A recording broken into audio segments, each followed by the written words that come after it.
نصرت ہی، ہمیں اجازت دے دیجئے کہ ہم ابراہیم کی مدد کر سکیں. آپ کے نام پر جلایا جا رہا ہے نا، تو آپ ہمیں اجازت دیجئے کہ ہم ابراہیم علیہ السلام کی اس موقع پر کوئی مدد کر سکیں. جیسے کسی کو پریشانی میں دیکھ کے کہتے ہیں نا can I help you, what can I do for you. تو ساری مخلوق نے یہی بات کہی کہ اللہ ہم آپ کے ابراہیم علیہ السلام کی مدد کر سکیں. فقال اللہ تعالی، اللہ رب العزت نے فرمایا ان استغاث بشیء منکم او دعاہ فلینصرہ فقد اذنت لہ فی ذلک.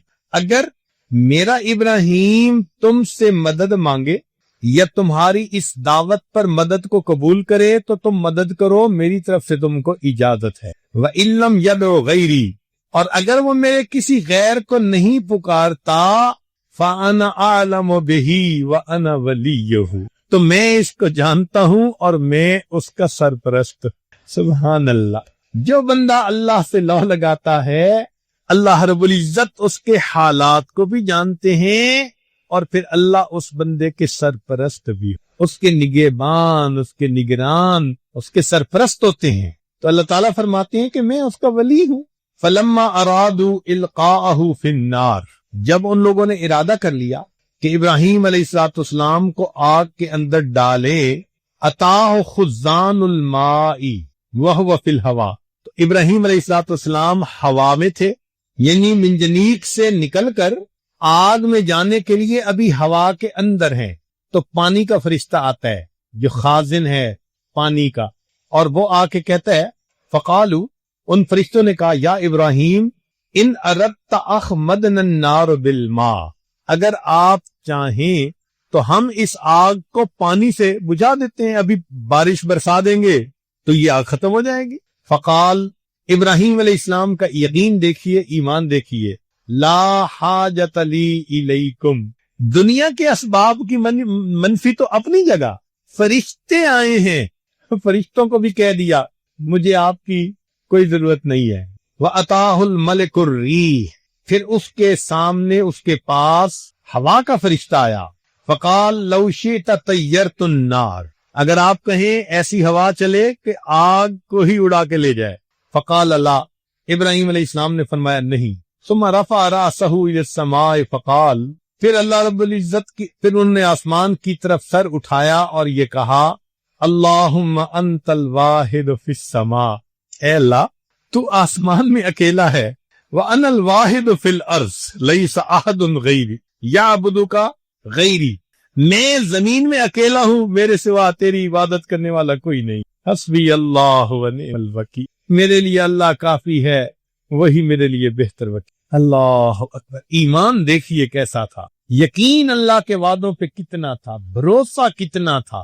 سامنے آگ نظر آ رہی ہے، ہوا کے اندر ہیں، اب تو لمحوں کی بات ہے، مگر متزلزل نہیں ہوئے. چنانچہ ایک دوسری آیت میں فرماتے ہیں کہ ان ابراہیم حین قیدوہ لیلقوہ فی النار قال لا الہ الا انت سبحانک رب العالمین لک الحمد ولک الملک لا شریک لک. قال ثم رموا به فی المنجنیق من مزرب شاسع، پھر انہوں نے اس کو منجنیق میں بٹھا کر دور سے، شاسعین دور سے اس کو آگ کے اندر ڈالا. فاستقبلہ جبریل، اس موقع پر پھر جبریل علیہ السلام آئے. جب پانی کے فرشتے کو انکار، ہوا کے فرشتے کو انکار، تو جبریل علیہ السلام تو اللہ کے انبیاء کی مدد پر متعین ہے نا، ان کا تو چارٹر آف ڈیوٹی ہے انبیاء کی مدد کرنا. تو جبریل علیہ السلام اس وقت آتے ہیں.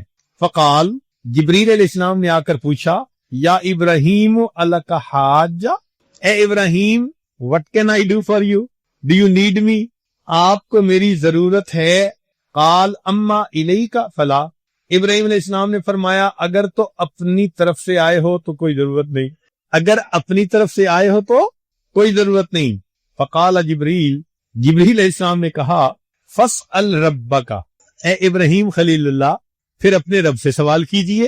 تو جب انہوں نے یہ کہا ابراہیم علیہ السلام نے عجیب سوال کیا. فقال، فرمایا حسبی من سؤالی علمہ بحالی، کہ سوال کرنے سے مجھے یہ زیادہ بات کافی ہے کہ میں جس حال میں ہوں میرا اللہ جانتا ہے، یہ بات میرے لیے کافی ہے. مجھے سوال کرنے کی کیا ضرورت ہے، میرا پروردگار دیکھنے والا، جاننے والا۔ کیا عجیب جواب دیا ہے، حسبی من سؤالی علمہ بحالی۔ فقال اللہ تعالی وہو اصدق القائلین یا نار کونی بردا وسلاما علی ابراہیم۔ رب کریم نے براہ راست آگ کو حکم دیا، اے آگ میرے ابراہیم پر ٹھنڈی اور سلامتی والی ہو جا۔ قال بعض العلماء، بعض علماء نے یہ لکھا کہ فرمایا کہ جعل اللہ فیہا بردن یرفع حرہا، اللہ نے اس میں ٹھنڈ پیدا کر دی جس نے گرمی کو ختم کر دیا، وحرن یرفع بردہا، اور ایسی گرمی جس نے ٹھنڈک کو ختم کر دیا، یعنی ایئر کنڈیشنڈ۔ آپ آج کے زمانے میں اس کو یوں کہہ سکتے ہیں، نہ آگ محسوس ہوتی تھی نہ یخ ٹھنڈ محسوس ہوتی تھی، بہت ہی ایئر کنڈیشن قسم کا اس میں ماحول بنا دیا گیا۔ فصارت سلامن علیہ، چنانچہ ابراہیم علیہ السلام پر وہ سلامتی والی بن گئی۔ قال ابو العالیہ ولو لم یقل بردم و سلاما لکان بردھا اشد علیہ من حرہ، کہ اگر اللہ تعالیٰ بردم و سلامن ساتھ نہ کہتے نا تو اتنی ٹھنڈی ہو جاتی کہ ابراہیم علیہ السلام ٹھنڈ سے مر جاتے۔ تو بردن اکیلا نہیں کہا، وسلاما، اور سلامتی والی بھی کہا۔ لو لم یقل علی ابراہیم، اور اگر اللہ تعالیٰ علی ابراہیم نہ کہتے، لکان بردھا باقین علی الابد، اس جگہ کی ٹھنڈک قیامت تک اسی طرح موجود رہتی۔ تو فرمایا علی ابراہیم، یعنی ابراہیم جب تک سے اس وقت تک ٹھنڈی۔ اللہ اکبر کبیرہ۔ وذکر بعض العلماء، بعض علماء نے یہ لکھا ہے کہ ان اللہ تعالی انزل زربیہ من الجنت فبسطها فی الجحیم، اللہ تعالیٰ نے جنت سے مخملی چادر، جیسے زرابی و مبسوطہ، تو وہ چادر یعنی پہنچائی اور اس کو اس آگ کے اندر بچھا دیا گیا ابراہیم علیہ السلام کے لیے۔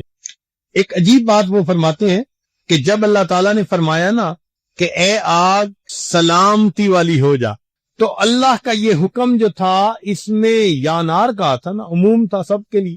تو کہتے ہیں کہ اس حکم کے آتے ہی ابراہیم علیہ السلام کی آگ کے ساتھ پوری دنیا میں جہاں آگ جل رہی تھی ہر آگ بجھ گئی، کہ شاید یہ حکم مجھے دیا جا رہا، شاید یہ حکم میرے مالک کا مجھے دیا جا رہا۔ اللہ اکبر کا، اس مالک ملک کی عظمت کیا ہے۔ تو اللہ رب العزت انسان کو مصیبتوں سے بچاتے ہیں، دنیا کے ظاہری اسباب اگر نہ بھی ہو، براہ راست اللہ تعالیٰ اسباب کو حکم فرما کر بندے کے فیور میں ان کو بنا دے۔ تو یہاں سے یہ بات سمجھ میں آئی کہ ہمیں اللہ رب العزت کے اوپر پکا یقین رکھنا چاہیے، اس کے وعدوں پہ بھروسہ رکھنا چاہیے، اس کے وعدے ہر حال میں سچ ثابت ہو۔ جب اللہ تعالیٰ نے حضرت موسیٰ علیہ السلام کو بھیجا نا فرعون کی طرف، تو اس وقت ایک بات کہی، فرمایا لا تخافا، یہ تسلیہ کا صیغہ ہے۔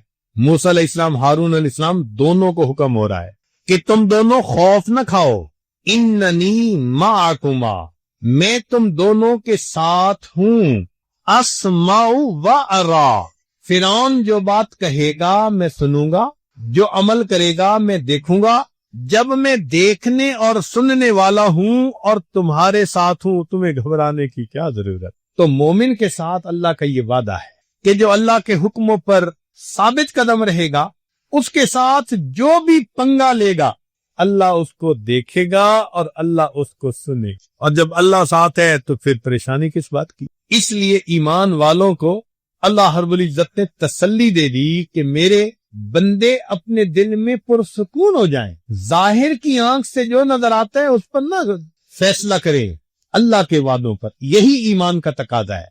چنانچہ سیدنا رسول اللہ صلی اللہ علیہ وسلم جب ہجرت کا ارادہ فرما چکے تو کافروں نے سوچا کہ ہم ہر قبیلے سے ایک ایک دو بندے لے کے مکان کا گھیرا کر لیتے ہیں، اور جب صبح یہ نماز کے لیے نکلیں گے تو ایک ہی وقت میں حملہ کر کے سب کے سب ان کا کام تمام کر دیں گے۔ پھر قریش اتنے قبیلے والوں سے کیسے لڑیں گے؟ تو یہ پلاننگ تھی ان کی۔ اللہ تعالیٰ ارشاد فرماتے ہیں وَإِذْ يَمْكُرُ بِكَ الَّذِينَ كَفَرُوا، اور یاد کرو اس وقت کو جب آپ کے ساتھ تدبیر کی کافروں نے، لِيُثْبِتُوكَ، کہ آپ کو حبس بے جا میں رکھیں، او یقتلوک، یا آپ کو شہید کر دے، او یخرجوک، یا آپ کو دیس نکالا دے دیں، وَيَمْكُرُونَ وَيَمْكُرُ اللَّهُ، انہوں نے بھی تدبیر کی، اللہ نے بھی تدبیر کی، واللہ خیر الماکرین، اللہ تعالیٰ بہتر ہے سب سے تدبیر کرنے۔ نبی علیہ الصلوۃ والسلام تشریف لے آتے ہیں، پتہ ہی نہیں چلتا ان کو۔ پھر آپ صلی اللہ علیہ وسلم غار ثور کے اندر تشریف لے گئے۔ جب انہیں صبح کے وقت پتہ چلا کہ نبی علیہ الصلوۃ والسلام تو چلے گئے، انہوں نے 200 اونٹ کا انعام متعین کیا کہ 200 اونٹ نبی علیہ السلام کو ڈھونڈنے پر اور 200 اونٹ صدیق اکبر عنہ کو ڈھونڈنے پر، الگ الگ انعام۔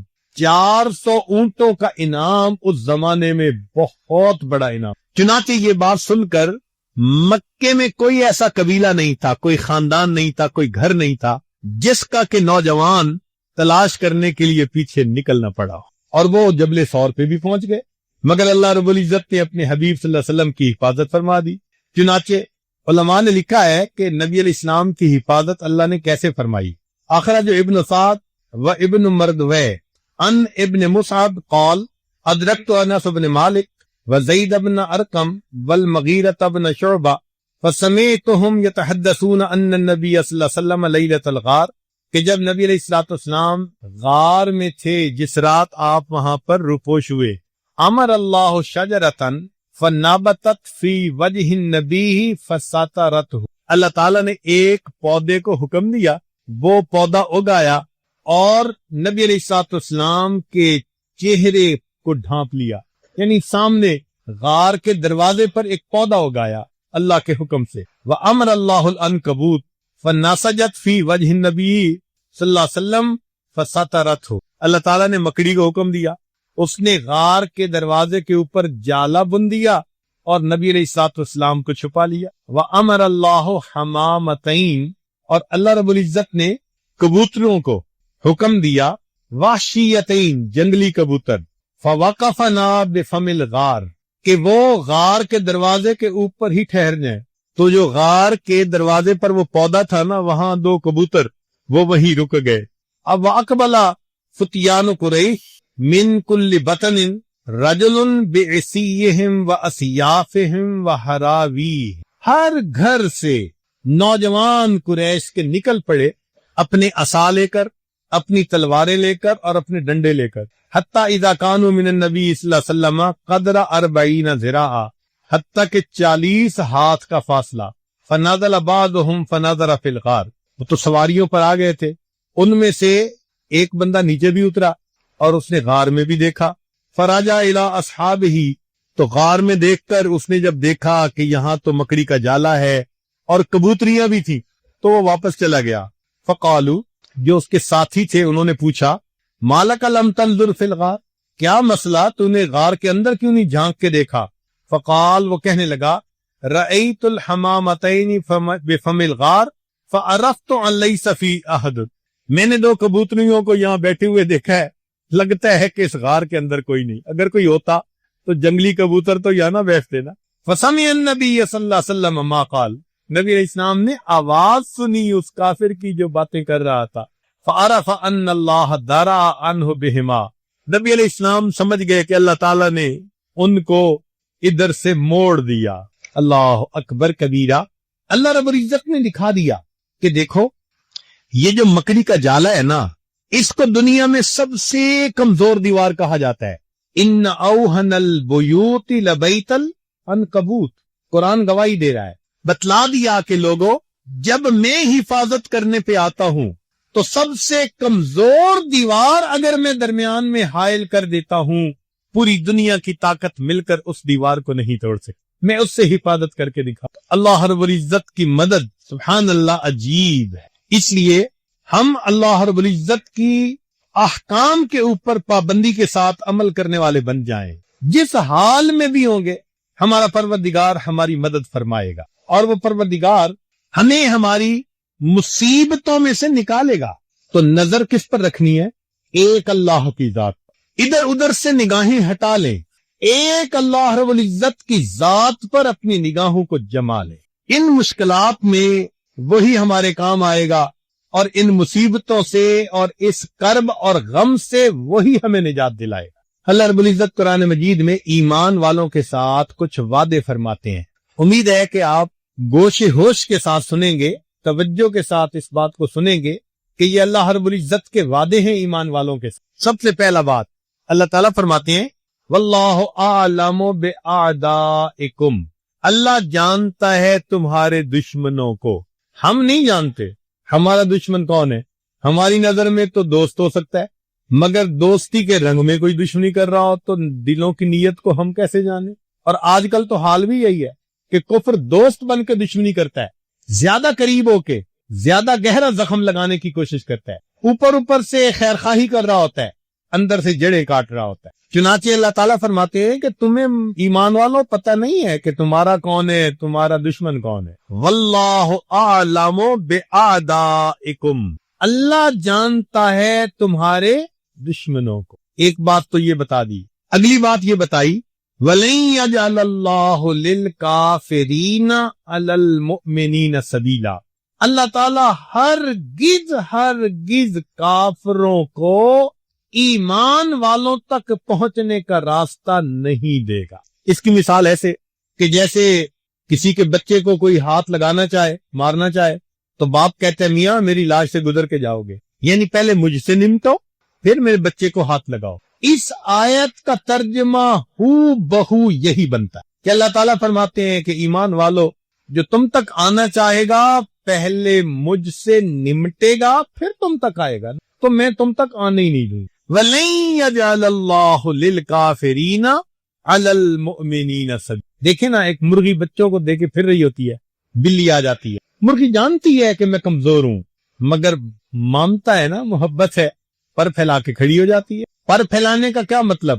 وہ بلی کو مارے گی؟ نہیں، مطلب یہ ہوتا ہے کہ اگر تم نے کچھ کرنا ہی ہے تو پہلے مجھے مارو پھر میرے بچوں کو ہاتھ لگے۔ ماں کی مامتا کا یہ حال ہے، اللہ کی اپنے ایمان والوں کے ساتھ محبت کا کیا حال ہے؟ اس لیے فرمایا کہ اگر کافر تم تک آنا چاہیں گے تو میں آنے ہی نہیں دوں گا، میں راستے میں رکاوٹ بن جاؤں گا، ان کا راستہ روک دوں گا، تم تک ان کے ہاتھ پہنچ ہی نہیں سکیں گے۔ یہ دوسرا وعدہ فرما دیا، پھر وضاحت سے بات کہہ دی اِنَّا لَنَنصُرُ رُسُلَنَا، ہمارے ذمہ ہے مدد اپنے رسولوں کی، وَالَّذِينَ آمَنُوا، اور ایمان والوں کی، فِي الْحَيَاةِ الدُّنْيَا، اس دنیا کی زندگی میں، وَيَوْمَ يَقُومُ الْأَشْهَادُ، اور اس دن جب قیامت ہوگی گواہیاں دی جائیں گی۔ یہ جو اِنَّا کا لفظ ہے نا، یہ بڑا معنی خیز ہے۔ ترجمہ تو یہی ہے کہ ہمارے ذمہ ہے مدد اپنے رسولوں کی۔ سمجھنے کی خاطر ہم اگر اس کا ترجمہ اپنی زبان میں کریں نا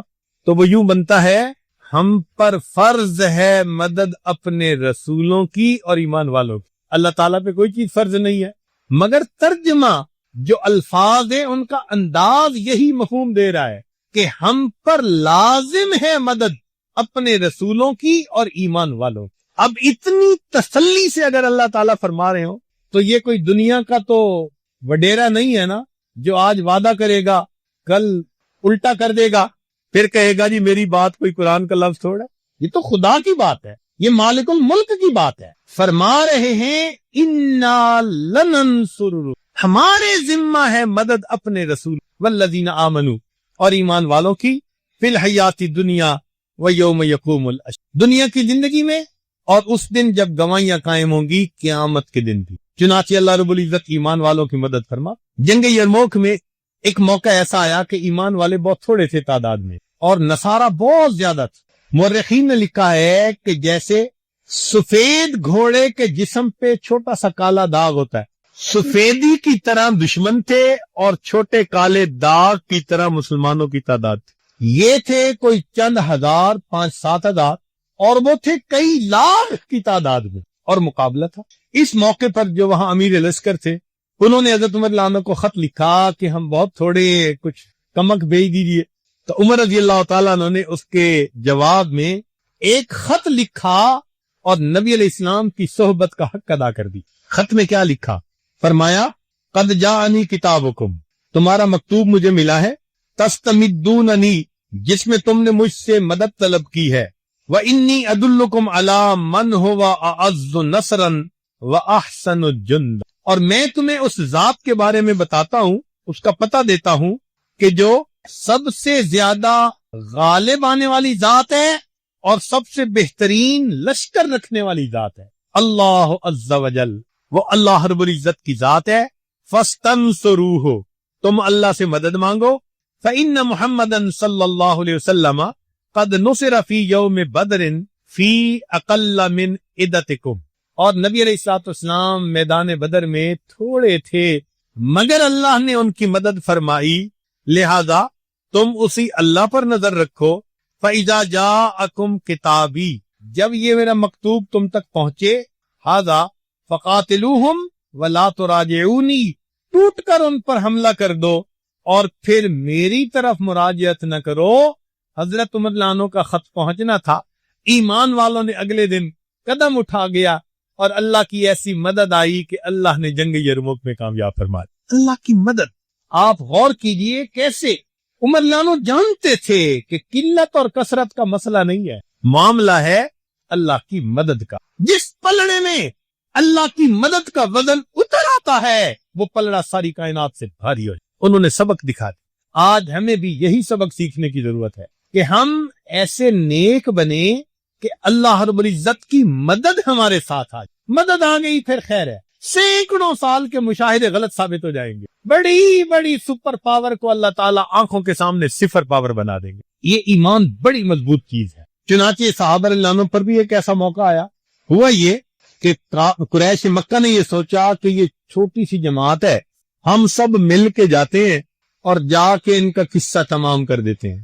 چنانچہ سارے قبائل کو لے کر آ گئے. اس کو جنگ احزاب کہتے ہیں، یعنی پوری دنیا کو لے کے آ گئے، یوں سمجھ لے. جب لوگوں نے یہ سنا نا کہ مسلمانوں کے خلاف اتنا بڑا لشکر آ گیا، سنیے ذرا، قرآن مجید میں اللہ تعالیٰ فرماتے ہیں کہ جب تو بات چل رہی تھی کہ اللہ تعالیٰ فرماتے ہیں کہ ہم ایمان والوں کی مدد فرماتے. تو اللہ رب العزت کی مدد جنگ بدر میں بھی ہوئی. وہ کیسے؟ فرماتے ہیں لقد نصرکم اللہ ببدر وانتم اذلہ، تحقیق اللہ نے بدر میں تمہاری مدد کی اور تم تو کمزور تھے. 2 تلواریں اور 70 گھوڑے، اور بعض کے ہاتھوں میں تو درخت کی ٹہنیاں تھی، اور یہ 1000 کے مقابلے میں 313 خالی ہاتھ آ کر کھڑے ہو گئے. صحابہ کی جب نظر پڑی نا تو ان کو لگتا تھا کہ ہمیں تو موت کے منہ میں دھکیلا جا.